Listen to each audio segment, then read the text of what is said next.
Hi there, and welcome to another episode of How I Shot It. I'm Michael Voloshinovich. You can find me via the social media links below and also at vibrantshot.com. So this is the image that we're going to be working on today. It is kind of your traditional editorial beauty style shot. So we're going to look at the lighting, the preparation work in Capture One, and also what adjustments I made inside of Photoshop to get this image to its finished product.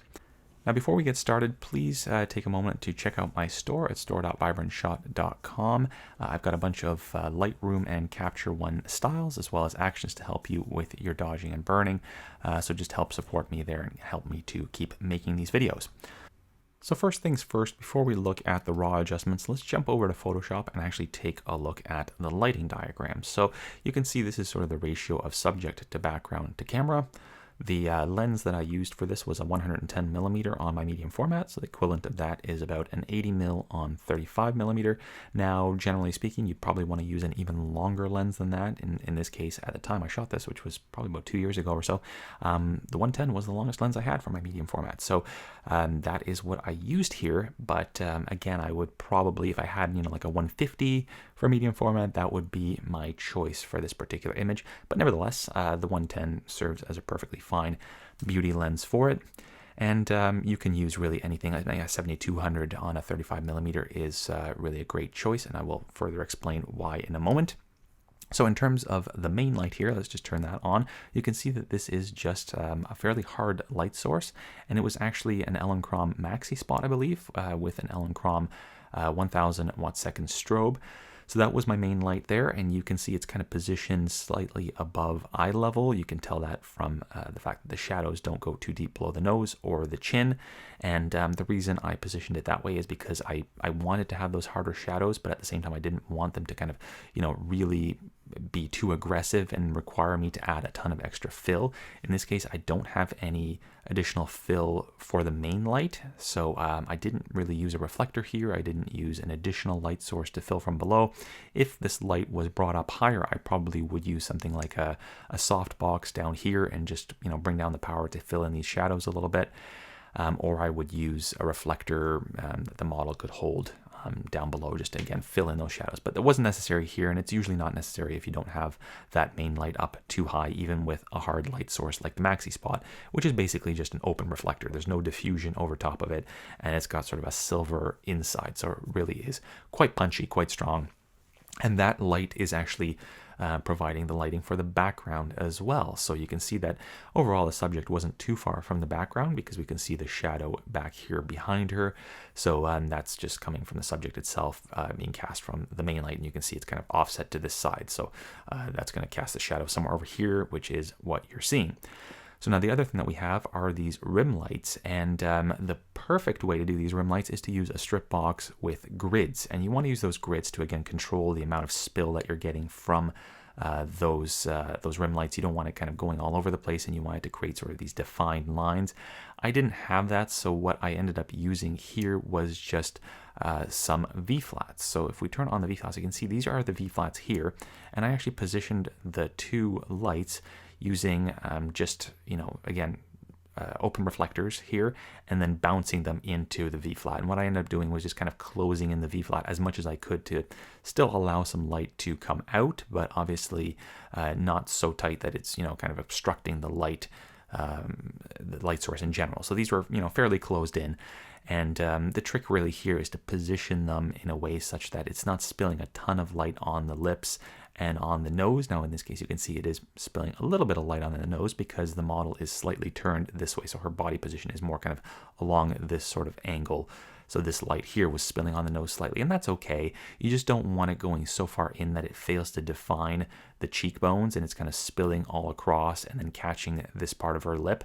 So there's a lot of adjustment involved in terms of positioning these things.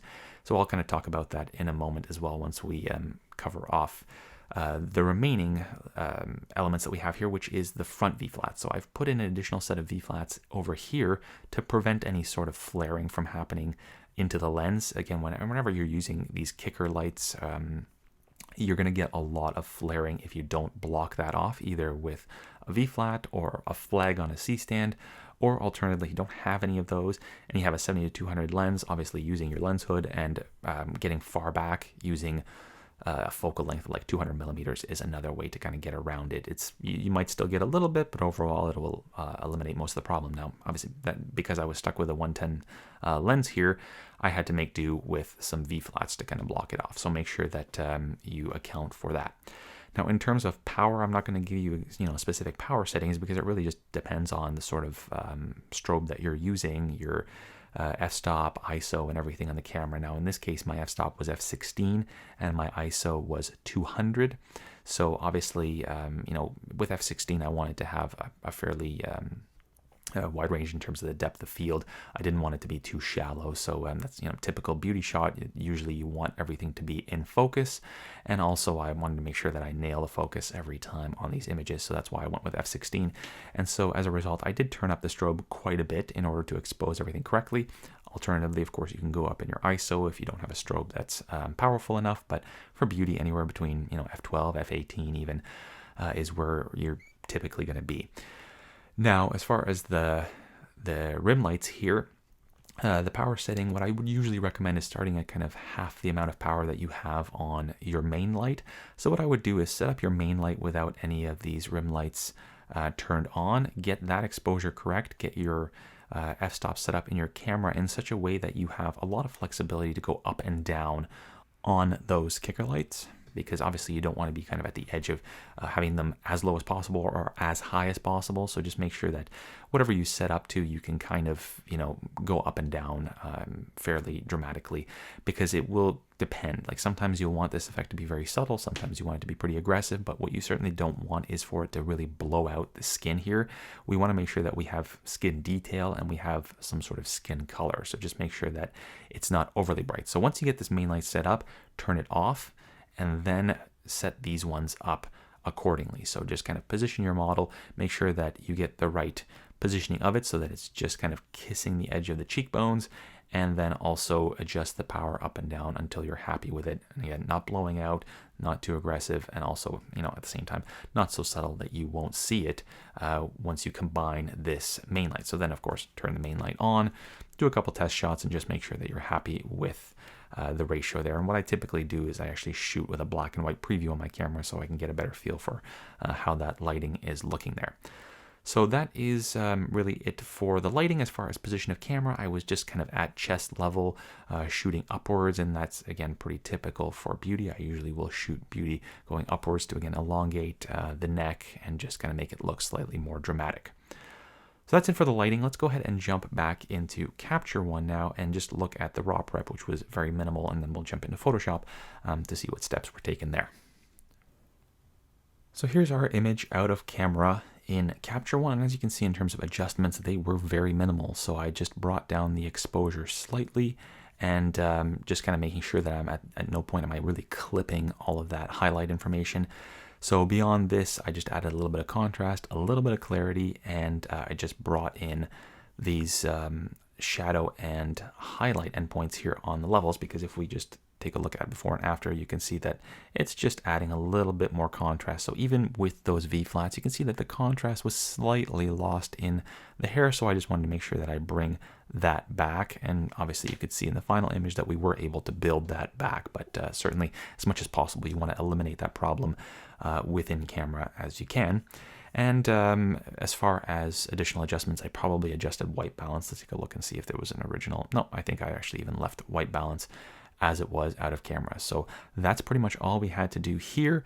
And certainly you can do more or less, but my goal here really was to have all of the information that I need to work with inside of Photoshop, knowing that most of the work is going to be done in there. With a beauty shot like this one, you can kind of assume that most of your time is going to be spent inside of Photoshop. Let's go ahead and jump in there and look at those adjustments. So here is our finished product. As you can see, there were quite a few steps taken here. Obviously with beauty shots, it does tend to take a little bit longer to do the retouch. And if we look at the original, this is semi-original in the sense that this is after I've done some healing using healing brush, spot healing brush. And the other thing that I really had to do here was to clean up the hairs and this sort of scrunchie that we have within here. So I really wanted to just kind of, make the periphery of the hair look a little bit more smooth, without any bumps, without any stray hairs, because this was more of a hair forward sort of editorial.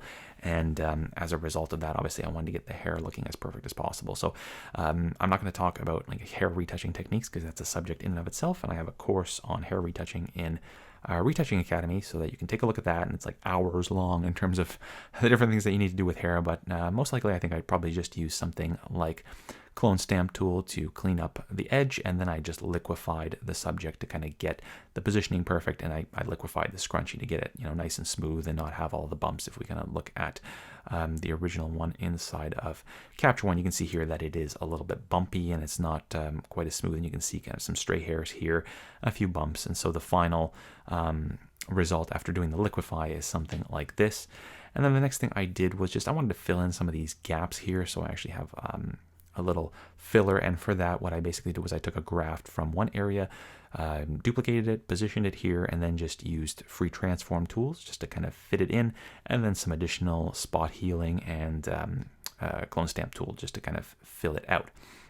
Now, one thing I did do here was I extracted the background and the subject, so I just have a group here, and within there I've just got a selective color adjustment, and the result of that was just adding a little bit of extra cyan to the background. I didn't want it to just be kind of plain light gray, so I just added a little bit of cyan into the whites, and that just gives me a slightly colored background. And then of course most of the work you can find in here in this subject. So this was all of the dodging and burning. So we've got our dodging and burning corrective and corrective strong and contour. So in terms of basic dodging and burning, here it is. Then I've got some more aggressive dodging and burning that I layered over top of that. And you can see within here I've fixed some of the hair, just making it a little bit more smooth as well. And finally, the contouring again is just kind of subtle, but really meant to define the shadowing that kind of meets between these rim lights and the rest of the face, to just make that contour a little bit sharper. And again, toggling that on and off. So we've brought out some of the highlights within the lips, darkened some of the shadows within there. And the last thing that I did within this subject group was a luminosity mask of our shadow. So I just did that using the channels, and just made a luminosity mask there.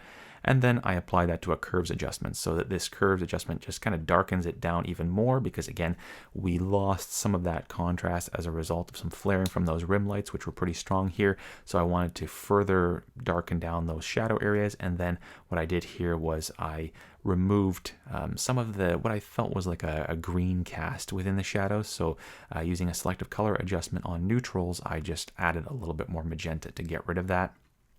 And then finally, the color grading, again, this is probably a stack that you've seen me use multiple times, and it's the same one that I cover in my color grading course. So a bunch of adjustments here to ultimately get it to this point, but as you can see, nothing is masked in. It's just kind of general adjustments from color balance to adjusting skin tones with selective color, whites, blacks with selective color, adjusting saturation, and then some contrast and luminosity adjustments here using a black and white layer and curves.